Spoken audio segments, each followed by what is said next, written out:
ये देखो भाई, ये है हालत ऋषिकेश में, और यहाँ पे ताऊओं की चल रही है क्या चल रहा है ये मामला। ओए दारू पीने किधर है?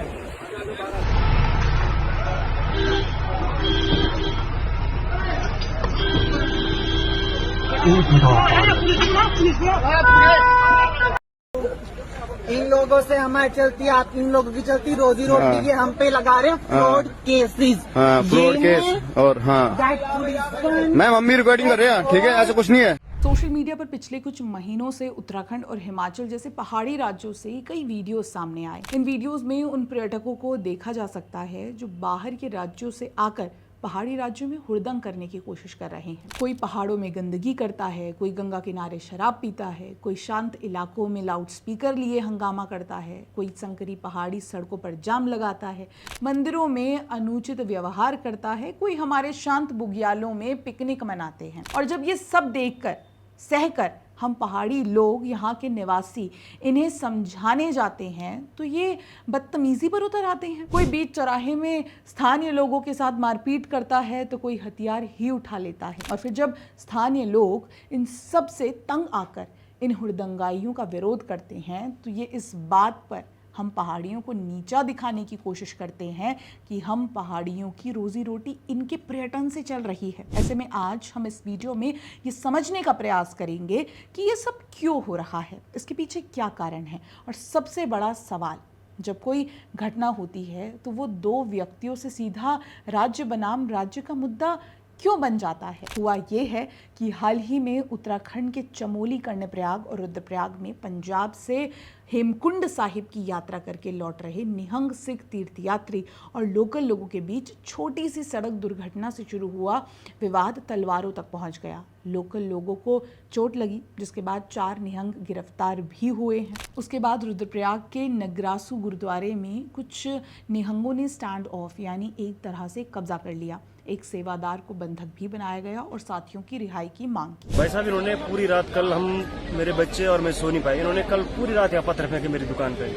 इतना डिस्टर्ब कर लिया इन लोगों ने कि हम पहाड़ी बहुत परेशान हो गए इस चीज से। उन्होंने पूरी रात पथराव किया मेरी दुकान पे, हम पूरी रात सो नहीं पाए। मैंने सारे अपनी गैस सिलेंडर सारे बाहर ही छोड़ दिए। अच्छा। फिर मैंने पुलिस वालों से बोला, मैंने कि आपकी जवाबदारी है, मेरी गैस जो भी बाहर पे आपकी जवाबदारी है। खैर, इसके बाद हुआ ये कि मामला उत्तराखंड बनाम पंजाब का बन गया। जैसे कुछ समय पहले ही हमने देखा था, उत्तराखंड बनाम हरियाणा चल रहा था। यानी एक छोटे से झगड़े ने उस वक्त भी इतना बड़ा रूप ले लिया था कि लड़ाई सोशल मीडिया तक पहुंच गई। ठीक वैसे ही कुछ इस बार भी हो रहा है। ऐसे में सबसे पहले इसका मूल कारण समझते हैं तो ज्यादातर मामलों में ये सिविक सेंस की भारी कमी है। हम पहाड़ी लोग तो बचपन से ही सिखाए जाते हैं कि प्रकृति माँ है, नदियाँ देवी हैं, जंगल और बुग्याल हमारे आन बान हैं। हमारे पहाड़ों में देवी देवता बसते हैं जिन्हें हम पूजते हैं। लेकिन बाहर से आने वाले कई भाई बहन इस बात को भूल जाते हैं। देखा जाए तो सार्वजनिक जगह पर अनुशासन पहले से कमजोर है। कूड़ा फेंकना, लाइन न लगाना, हंगामा करना। लेकिन पहाड़ों में ये और खतरनाक हो जाता है क्योंकि पहाड़ शांति मांगते हैं, हो हल्ला नहीं। और ये हम पहाड़ी बहुत अच्छी तरह से जानते हैं और ये भी जानते हैं कि हम ये क्यों कह रहे हैं। यहाँ सड़कें संकरी हैं, एक गाड़ी रुकी तो पूरा काफिला रुक जाता है। सड़कों के इस पार चट्टान जैसे खड़े पहाड़ हैं तो वहीं दूसरी ओर नीचे नजर डालें तो नदियां हैं। ऐसे में यहाँ अनुशासनहीन होना लापरवाही नहीं तो और क्या है। और केवल पहाड़ी इलाके ही क्यों, आप मैदानी इलाकों की ही बात करें तो देहरादून तो इसका जीता जागता उदाहरण है। यानी जो रास्ता आम दिनों में 1 घंटे का होता है वो वीकेंड्स पर 2 या 3 घंटे का हो जाता है। क्योंकि गाड़ी की खिड़की के बाहर आप नजर दौड़ाएंगे तो ट्रैफिक पर जो अधिकतर गाड़ियां आपको दिखेंगी वो उत्तराखंड से बाहरी राज्यों की ही होती हैं, जो बिना किसी लाइन में लगे बस सबसे पहले निकलने की होड़ में होते हैं। अब देहरादून से आगे मसूरी की ओर आप बढ़ने लगते हैं पहाड़ी रास्ते में तो वहां आधी से ज्यादा गाड़ियां बाहर की मिलेंगी, जिसमें नशे में धुत लोग कभी कभी आपको रैश ड्राइविंग करते भी नजर आ जाएंगे। इनमें से अधिकतर लोग तो वो होते हैं जिन्हें पहाड़ों में गाड़ी चलाने का कोई अनुभव ही नहीं है, मगर फिर भी गाड़ियां लेकर पहुंच जाएंगे। और ये सब बताते हुए मन में इतना गुस्सा है कि क्या बताऊं, क्योंकि इन्हीं लोगों की वजह से हम अपने वीकेंड्स प्लान कैंसिल कर देते हैं, ये जानते हुए कि इस वक्त अगर बाहर निकले तो लंबा जाम में फंसे रहेंगे। सोचिए, हम स्थानीय लोगों को कितना सफर करना पड़ता है फिर भी बाहर से आने वालों के आओ भगत में कोई कमी नहीं रहती। हम फिर भी आपको अपने खूबसूरत पहाड़ दिल खोलकर दिखाते हैं। पहाड़ों की चाय उसी गर्म और कड़क स्वाद के साथ बनाकर पिलाते हैं। पहाड़ों की मैगी स्वाद अनुसार बनाकर खिलाते हैं, मगर फिर भी कई बार आप वहां कूड़ा करके निकल जाते हैं। देखिए, प्रकृति नाजुक है। एक प्लास्टिक का थैला भी हमारे पहाड़ों की, हमारे बुग्याल की घास को मार सकता है। गंगा, यमुना, मंदिर ये सब पवित्र हैं। ये जानते हुए भी ऐसे अनुशासनहीन हरकतें करना कैसे स्वीकार किया जाए। अब देखिए, जब कोई दिल्ली, हरियाणा, पंजाब, यूपी से आता है तो अक्सर सोचता है हम पैसे दे रहे हैं, हम टूरिस्ट हैं, यहाँ सब हमारा है। ऐसा होता भी है, लेकिन ये फॉर ग्रांटेड लेने वाली मानसिकता सबसे बड़ी समस्या है। गंगा नदी को शराब पीने का स्पॉट समझ लेना, हमारे शांत बुग्यालों को एस्थेटिक के नाम पर सिर्फ रील्स बनाने या पिकनिक मानने की जगह समझना, मंदिरों को पूजा स्थल नहीं सेल्फी पॉइंट समझना। ऋषिकेश का वो वायरल वीडियो याद है ना, गंगा किनारे शराब पी रही हरियाणा की महिला पुलिस को बोलती है हम टूरिस्ट हैं, तुम्हारी रोजी रोटी चलाते हैं। भैजी, ये सुनकर हम पहाड़ी लोगों के कलेजे में आग लग जाती है। हमारी रोजी रोटी सिर्फ टूरिस्टों पर टिकी नहीं है, हमारी संस्कृति, हमारी इज्जत, हमारी शांति भी बहुत कीमती है। टूरिज्म के बिना भी पहाड़ी इतने मेहनती होते हैं कि अपनी रोजी रोटी बड़े आराम से कमा लेते हैं। लेकिन इसका मतलब ये नहीं कह रहे कि आप आना बंद कीजिए।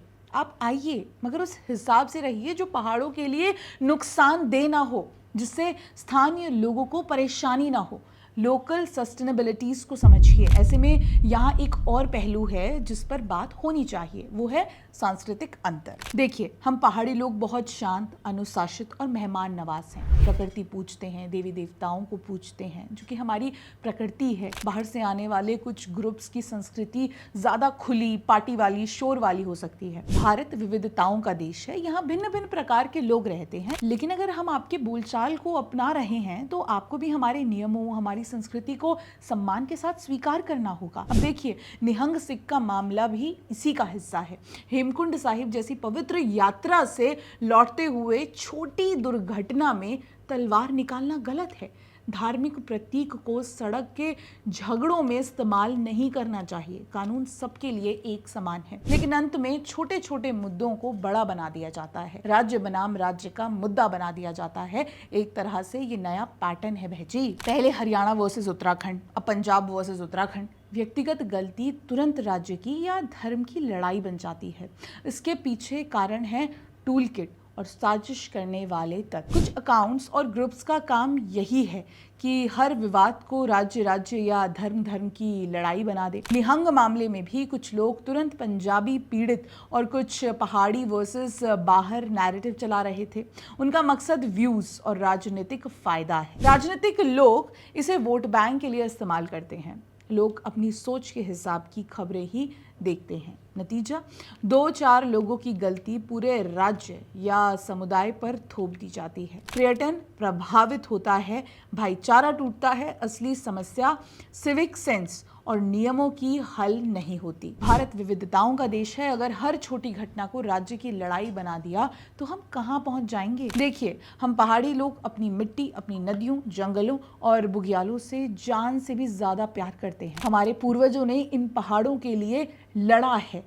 हम मानते हैं पर्यटन हमारी अर्थव्यवस्था का हिस्सा है, लेकिन जब ये पर्यटन हुड़दंग और अनुशासनहीनता बन जाता है तो दिल दुखता है। हम बाहर वालों के खिलाफ नहीं हैं, हम अनुशासनहीन व्यवहार के खिलाफ हैं। लेकिन मुट्ठी भर लोग पूरे वर्ग को बदनाम कर देते हैं। हम चाहते हैं मेहमान आएं, लेकिन मेहमान बनकर आएं, मालिक बनकर नहीं। दोस्तों, उत्तराखंड और हिमाचल प्रदेश भारत के मुकुट हैं। ये पहाड़ सबके हैं, लेकिन इसकी शांति और पवित्रता बनाए रखना हम सबकी जिम्मेदारी है। So be responsible tourist and do responsible tourism. इस विषय पर आपका क्या कहना है, हमें कमेंट सेक्शन में जरूर बताइएगा। वीडियो पसंद आए तो इसे लाइक, कमेंट, शेयर करना ना भूलें। हमारे चैनल को भी जरूर सब्सक्राइब कर लें। मिलते हैं अगले वीडियो में, तब तक के लिए नमस्कार।